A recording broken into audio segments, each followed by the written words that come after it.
They say every neighborhood has that one guy who takes the HOA way too seriously.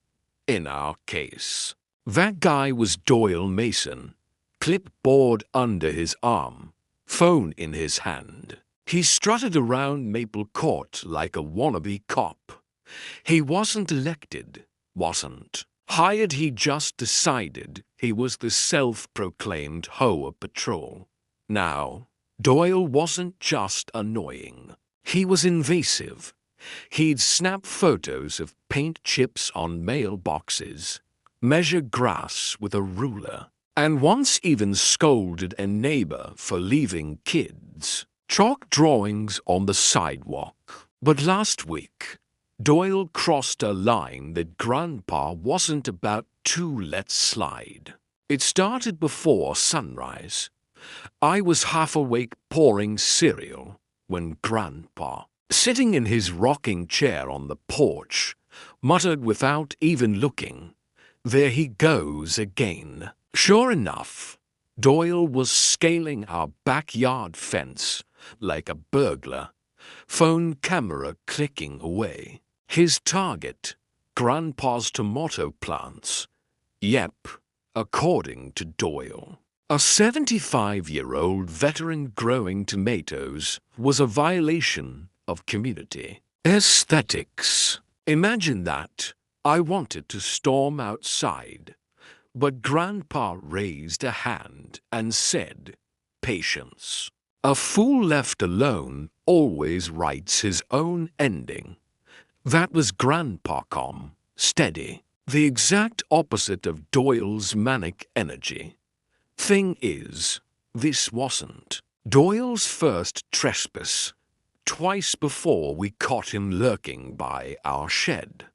Once, he even rattled the door like he expected to find contraband. Grandpa filed complaints, but the HOA president, Linda Clay, just brushed it off with her syrupy smile. Oh, Doyle's just enthusiastic. He cares about the neighborhood. Enthusiastic. He was breaking state law, North Carolina trespassing. Statute couldn't have been clearer. Grandpa called the sheriff's office. But they told us unless Doyle was caught in the act and charges pressed immediately, it was basically our word against his. That's when Grandpa hatched his plan. For 3 straight days, he tinkered in the garage, humming old country tunes while I handed him tools. By day 4, our wrought iron gate had a brand new upgrade. A low-voltage electric wiring system. Perfectly legal, fully permitted, and marked. With big yellow warning signs, electrified gate, trespassers will be shocked. And, like clockwork, Doyle showed up again before dawn. Grandpa rocked on the porch, sipping his black coffee. I crouched by the window, my heart thudding. Doyle clambered over the fence, muttering about violations. The second his gloved hand wrapped around the gate snap, a jolt surged through him.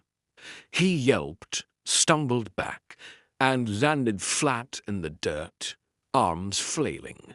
Grandpa didn't move an inch.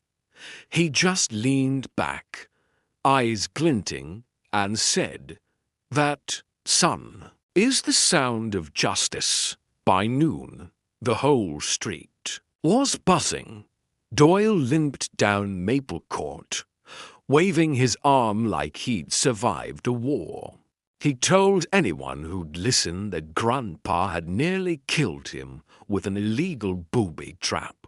But the neighbors weren't buying it. They'd seen Doyle snooping, measuring shrubs, even peeking through curtains at night. For once, the so-called HOA patrol was the laughingstock. But Doyle? He wasn't about to take the humiliation quietly. 2 days later, Linda Clay called an emergency HOA meeting. I went with Grandpa just to keep things calm.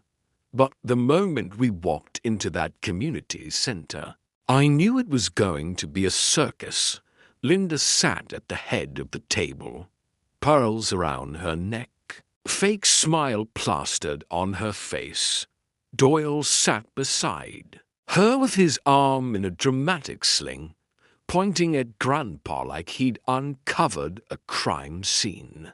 This man, Doyle declared, has endangered the entire neighborhood. He built an electrified weapon. That gate nearly killed me. Grandpa didn't even blink. He calmly placed a folded paper on the table. That, he said evenly, is a permit under state electrical code. Fully legal. Signed and filed. Then, he added, and the warning signs are posted in plain view. Linda squirmed. Legal or not. This is aggressive. It goes against the spirit of community living. The HOA has the right to regulate installations. Grandpa's tone dropped. Low, steady, regulate, sure. Trespass, no. North Carolina statute makes it a crime to enter private property without consent. Doyle's done it 3 times. Next time, I won't warn him, I'll let a judge sort it out. You could feel the room shift. Neighbors who had been quiet suddenly spoke up. One woman said, "He came into my backyard last month to measure my shrubs. I thought I was the only one." Another added, "He photographed my kids' bikes and called them an eyesore." The tide was turning, and Doyle's face went redder with every word. Linda banged the gavel, desperate to restore order. But the damage was done for the first time. The neighborhood wasn't behind Doyle. Still, humiliation wasn't enough for him. That night, he circled our block in his dented pickup, headlights off, slowing every time he passed our driveway. Grandpa barely acknowledged him, just sat on the porch, thermos in hand, eyes sharp as a hawk. On the 3rd night, Doyle couldn't resist. Past midnight, I woke to the sound of rustling near the gate. I peeked out the window, and there he was, flashlight in one hand, bolt cutters in the other, muttering curses. Grandpa was already waiting. From his rocking chair, he pulled out a small remote. "Watch this, kid," he whispered. The second Doyle clamped the cutters onto the steel zap. The wires hummed, and Doyle shot backward into the mud, yelping like he'd grabbed a hornet's nest. Grandpa calmly raised his phone, recording every slip, every curse, every desperate scramble. But Doyle wasn't finished. He whipped out his phone and dialed 911, screaming, "Attempted murder. This lunatic is trying to kill me with an illegal fence." 5 minutes later, red and blue lights washed across the yard. Deputies climbed out, hands near their holsters, looking from Doyle muddy, shaking, bolt cutters on the ground to Grandpa, who sat rocking calmly with his thermos. "Sir," one deputy asked Grandpa, "is there an active electrical device on that gate?"